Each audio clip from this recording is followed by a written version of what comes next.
সাতক্ষীরার আশাশুনি উপজেলার আলুনিয়া ইউনিয়নের ভাঙ্গল কবলিত বিছট গ্রামে হাজারো মানুষের পাশে বিনামূল্য চিকিৎসা সেবা নিয়ে উপস্থিত হয়েছে বাংলাদেশ সেনাবাহিনী। রোববার সকাল থেকে দিনব্যাপী মেডিকেল ক্যাম্প পরিচালনা করে যশোর সেনানিবাসের ৫৫ পদাতিক ডিভিশন।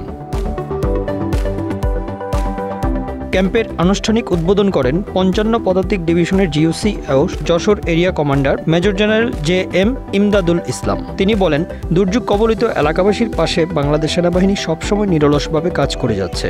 রিংবাঁধ নির্মাণ সহ ক্ষতিগ্রস্ত জনগণের সার্বিক সহায়তায় আমরা সদা প্রস্তুত।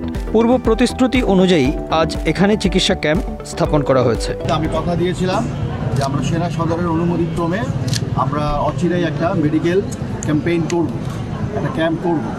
তার প্রেক্ষিতে আমরা এই ক্যাম্পটা করেছি।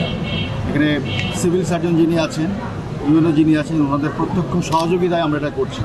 সিভিল সার্জন অফিস থেকে আমাদের অনেক ওষুধ দিয়ে সহায়তা করা হয়েছে, ডক্টরদের সহায়তা করা হয়েছে।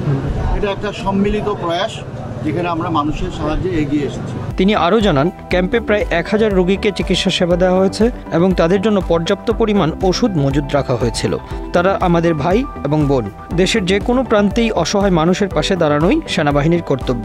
তাদের পাশে থাকতে পারাটাই আমাদের গর্ব। প্রায় ১০০০ রোগী দেখব, সেজন্য আমাদের পর্যাপ্ত ওষুধ রয়েছে। আমরা আমাদের সেনাবাহিনীর ফান্ড থেকে ওষুধ কিনেছি, সিভিল সার্জন ওষুধ দিয়েছে, বিভিন্ন ওষুধ কোম্পানি থেকেও আমরা ওষুধ নিয়েছি।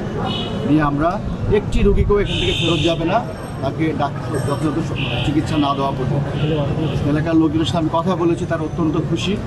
এরকম যদি প্রয়োজন হয় সেনাবাহিনী একাধিক ক্যাম্প এলাকায় করবে যদি প্রয়োজন মনে করে এবং যদি প্রশাসন মনে করে আমরা সহায়তায় এগিয়ে আসবো।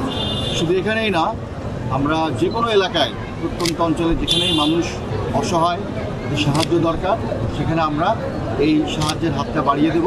এবং এরা আমাদেরই ভাই, আমাদেরই বোন, আমাদেরই আত্মীয়। তাদের সহায়তায় কাজ করতে পারলে সেনাবাহিনী অনেক ধন্য মনে করবে নিজে। সেটা আমাদের দায়িত্ব মনে করি আমরা, এবং আমরা এই দায়িত্ব সর্বক্ষণিক পালন করার জন্য প্রস্তুত আছি। চিকিৎসা ক্যাম্পে নারী, পুরুষ ও শিশুরা প্রাথমিক চিকিৎসা ছাড়াও প্রয়োজনীয় ওষুধ গ্রহণ করেন। ক্যাম্পে সেনাবাহিনীর চিকিৎসক দল ছাড়াও উপস্থিত ছিলেন ঊর্ধ্বতন সামরিক কর্মকর্তা, সাতক্ষীরা ও আশাশুনি সেনা ক্যাম্পের সদস্যরা, স্থানীয় জনপ্রতিনিধি, সরকারি কর্মকর্তারা। গত ৩১ মার্চ খেলপটুয়া নদীর ভাঙনে আনুলিয়া ইউনিয়নের বিছট গ্রামে প্রায় ১৫০ ফুটের দৈর্ঘ্যের বেড়িবাঁধ নদীগর্ভে বিলীন হয়ে যায়। এতে আশেপাশের বিস্তীর্ণ এলাকা প্লাবিত হয় এবং হাজার হাজার মানুষ গৃহবন্দী হয়ে পড়ে। Bangla affairs news desk.